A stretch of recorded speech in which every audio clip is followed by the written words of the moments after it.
Our topic is quadratic equations. In previous classes we have learnt about types of polynomial according to number of terms and according to degree. Types of polynomial according to term. Monomial, polynomial having one term. Example 7x. Binomial, polynomial having two terms. Example 3x minus 7. Trinomial, polynomial having three terms. Example 5x square minus 2x plus 1. Types of polynomial according to degree. Linear polynomial. Polynomial of degree 1 is called linear polynomial. Its general form is ax plus b where a is not equal to 0. Example 7x plus 3. Quadratic polynomial. Polynomial of degree 2 is called quadratic polynomial.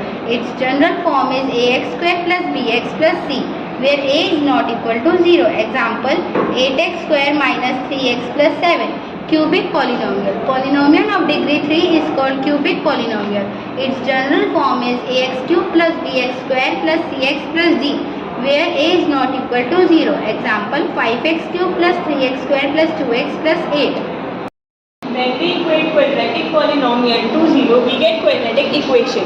Standard form of quadratic equation is ax square plus bx plus c is equal to 0, where a, b, c are real numbers and a is not equal to 0. Here ax square is a quadratic term and bx is a linear term and c is a constant.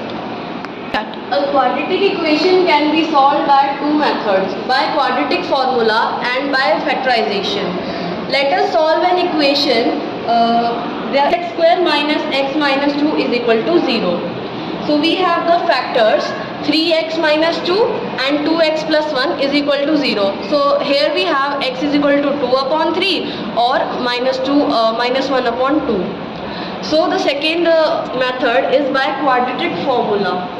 Equations can also be solved by using quadratic formula. Roots of ax square plus bx plus c is equal to 0 are given by x is equal to minus b plus minus root b square minus 4ac upon 2a. Nature of roots can be identified by the discriminant.